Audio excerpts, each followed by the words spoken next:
जय हिंद दोस्तों, स्वागत है आपका अपने YouTube चैनल रेल रिव्यू में। दोस्तों आरआरबी टेक्नीशियन ग्रेड फर्स्ट 2024 की डीबी और मेडिकल की जो डेट है वो आउट कर दी है। हम इस वीडियो के माध्यम से देखेंगे आपको जो डीबी और मेडिकल में कौन कौन से डॉक्यूमेंट लेके जाने हैं, आपको किन किन चीज़ों का ध्यान रखना है, अगर आपके डॉक्यूमेंट्स में कोई प्रॉब्लम है तो आपको क्या करना है, क्या आपको कैरेक्टर सर्टिफिकेट वो बनवा के लेके जाना रहेगा या नहीं लेके जाना रहेगा, आपको जो 24 रुपये की जो रिसिप्ट है मेडिकल के लिए वो कहाँ से कटवानी है, इन सब चीज़ों पर हम डिटेल से चर्चा करेंगे। तो जो इस चैनल पर नए हैं वो उसे सब्सक्राइब कर सकते हैं।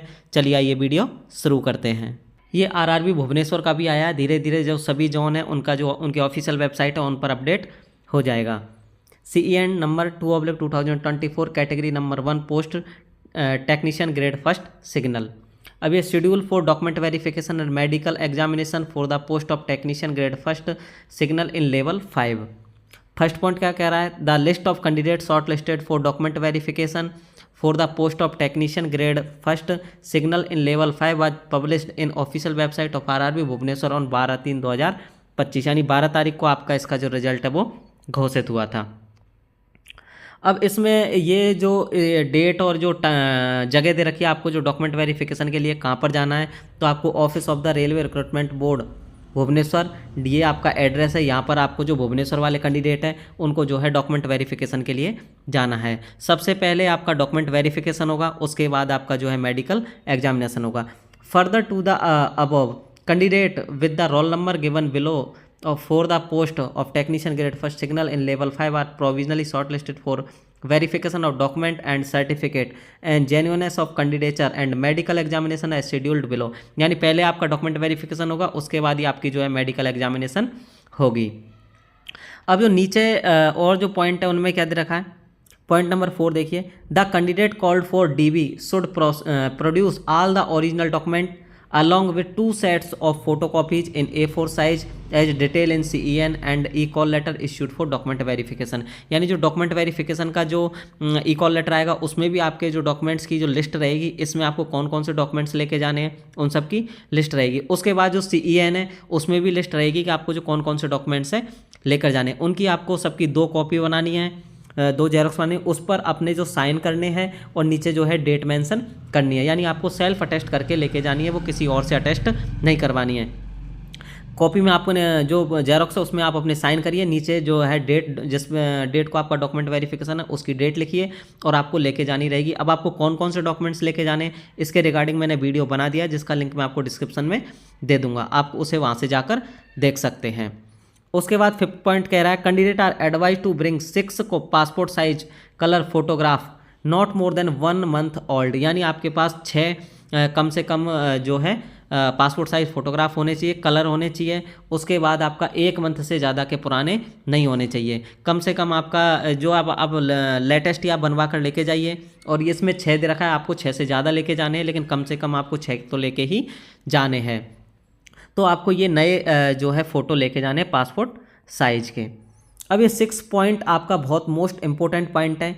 इन case of variation in spelling in name father name in the online application and original certificate documents on the date of verification, candidate are required to submit relevant affidavit execute before magistrate और notary on required stamp paper stating that the referred person in certificate in one and same. यानी अगर आपके किसी भी documents में और आपने जो फॉर्म फिलअप किया, एप्लीकेशन फॉर्म जो फिलअप किया, उसमें आपके नाम में, आपके फादर नेम में या आपके जो एड्रेस में, आपकी मदर नेम में, आपकी डेट ऑफ बर्थ में अगर किसी में भी किसी भी प्रकार की कोई भी स्पेलिंग एरर है, तो आपको क्या करना है, आपको एक जो नॉन जुडिशियल स्टाम्प पेपर आप या तो 50 रुपये का या 20 रुपये का 10 रुपये का जितने का भी आप बनवा के लेके जाओ, एक नॉन जुडिशियल स्टाम्प पेपर बनवाना है। उस पर आपको ये लिखवाना है कि जो हमारा ओरिजिनल नाम ये है, हमें गलती से जो एप्लीकेशन फॉर्म है उसमें गलती से ये नाम जो हमने लिख दिया है, अभी हमारा जो नाम है जो ओरिजिनल डॉक्यूमेंट्स है उसमें ये पढ़ा जाए, तो ये आपको कंपलसरी लेके जाना रहेगा। अगर आप लेके नहीं जाओगे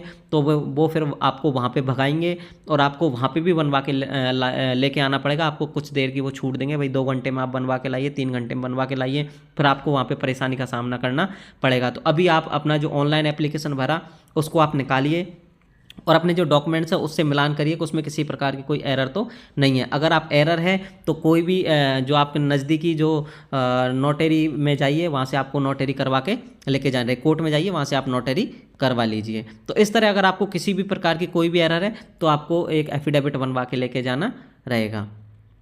उसके बाद जो 7th पॉइंट क्या है, no additional time will be given to the candidate who fail to produce their original certificate relevant affidavit on the schedule date of DV and the candidature of such candidate लेवल to be forfeited and cancelled. यानी जिस date को आपका DV है उस date को यदि आपने जो भी डॉक्यूमेंट्स हैं और जो एफिडेविट है वो अगर जमा नहीं करवाया तो आपका जो कैंडिडेचर है वो कैंसिल कर दिया जाएगा। इमरजेंसी कंडीशन अगर आपके साथ कोई भी होती है तो आप एक लेटर लिखिए जिस भी RRB से है, वहाँ पे आप उनसे जो टाइम मांग सकते हैं। अगर आपको कोई जेन्युइन प्रॉब्लम है तो वो आपको कुछ दिन का टाइम भी दे सकते हैं। वो RRB टू RRB डिपेंड करता है, वो आपको टाइम देंगे या आपको टाइम नहीं देंगे। उसके बाद जो नेक्स्ट पॉइंट है, the medical examination will be done on next day of DV। यानी एक दिन आपका DV होगा, उसके अगले दिन आपका जो है मेडिकल एग्जामिनेशन होगा। अब ये DV और मेडिकल एग्जामिनेशन सेम सिटी में भी हो सकते हैं और ये अलग अलग सिटी में भी हो सकते हैं। ऐसा नहीं है कि आपका ये सेम सिटी में ही होगा। मेरा जब भी DV और मेडिकल हुआ, जैसे एक बार RRB चंडीगढ़ में हुआ तो चंडीगढ़ में हमारा DV हुआ और अम्बाला में मेडिकल हुआ। ऐसे ही मेरा जब बेंगलोर में हुआ तो बेंगलोर में हमारा DV हुआ, उसके बाद हुबली में हमारा मेडिकल हुआ। तो इस तरह जो सेम सिटी में हो सकता है या अलग अलग सिटी में भी हो सकता है। तो on next day DV of any of the railway hospital located at, अब ये जो भुवनेश्वर वाले उनका कहाँ कहाँ हो सकता है, संबलपुर, खुर्दा रोड और इस जगह आपका हो सकता है। तो ये 3 जगह आपका जो है मेडिकल होगा, DV होगा उसके अगले दिन। After completion of DV the candidate will initiate about the hospital where they will have to undergo medical examination. यानी जब आप डॉक्यूमेंट वेरिफिकेशन के लिए जाओगे, तब जब आपका डॉक्यूमेंट वेरिफिकेशन पूरा हो जाएगा तो आपको एक स्लिप दी जाएगी, वहीं से जो मेडिकल की स्लिप रहेगी उसको आपको लेके जो भी हॉस्पिटल आपको दे, जो आपके साथ जितने भी कैंडिडेट जाएंगे सबको सेम हॉस्पिटल दे सकते हैं, सबको अलग अलग जगह का जो हॉस्पिटल है वो भी दे सकते हैं। तो आपको जो अपनी स्लिप लेके उस हॉस्पिटल में जो भी आपको हॉस्पिटल दे उसमें लेके जानी रहेगी। अब 9th पॉइंट है, कैंडिडेट हैव टू पे prescribe medical fees of rate 24 only. यानी आपको मेडिकल के लिए मेडिकल फीस देनी रहेगी जो कितने रुपए रहेगी, 24 रुपये रहेगी। अब ये मेडिकल फीस कहाँ देनी है, जब आप डॉक्यूमेंट वेरिफिकेशन के लिए जाओगे तो वहीं पे आपसे 24 रुपये लिए जाएंगे और एक स्लिप दी जाएगी। तो वो स्लिप में आपका कहाँ पर मेडिकल होगा, आपका नाम वगैरह ये सारी चीज़ें लिखी रहेगी। तो आपको एक 24 रुपया उनको पे करने और 24 रुपये के बाद वो आपको मेडिकल के लिए जो है एक स्लिप देंगे। किसी किसी जो जॉन है उसमें क्या होता है कि वो बोल देते हैं आपको जो 24 रुपये की जो मेडिकल स्लिप है वो आपको पहले ही बनवा के लानी है। तो आपको कैसे बनवानी है, आप अपने कोई भी नज़दीकी जो स्टेशन है, आप कोई भी अपने नज़दीकी स्टेशन जाइए, वहाँ पर आपको एक एप्लीकेशन लिखनी है कि मेरा ऐसे ऐसे डॉक्यूमेंट वेरिफिकेशन और मेडिकल है। जो आपका एडमिट कार्ड है उसकी आपको एक जेरॉक्स उसके साथ लगानी है और जहाँ पर आप टिकट कटवाते हो वहाँ पे उनको देना है, उनको साथ ही 24 रुपये देना है। वो आपको जिस तरह आपका एक टिकट रहता है उसी तरह की एक स्लिप वो आपको काट के दे देंगे 24 रुपये की। लेकिन ये सिर्फ उन्हीं जो जॉन है उनमें करना है जहाँ पर ये लिखा हो कि आपको जो मेडिकल स्लिप साथ में लेके आनी है। ये जो भुवनेश्वर है उसमें आपको मेडिकल स्लिप साथ में लेके नहीं जानी है। ये वहीं पर जो है जब आप डॉक्यूमेंट वेरिफिकेशन के लिए जाओगे तो वहीं पर आपको काट कर दे दी जाएगी। There is no other charge to be paid to the hospital health unit for the medical examination. यानी मेडिकल एग्जामिनेशन के लिए आपको और किसी प्रकार का कोई चार्ज पे नहीं करना। इन रेयर केस में where the investigation like CT scan, ultrasound test to rule out refractive eye surgery. यानी ये जो CT स्कैन है, अल्ट्रासाउंड है या अपने जो आई की जो सर्जरी के जो टेस्ट हैं उनके लिए आपको जो फ़ी है वो देनी रहेगी। तो ये जो टेस्ट होते हैं ये आपके प्राइवेट हॉस्पिटल में करवाती है रेलवे। आपको एक स्लिप बना के देंगे और आपको किसी भी एक प्राइवेट हॉस्पिटल में भेजा जाएगा।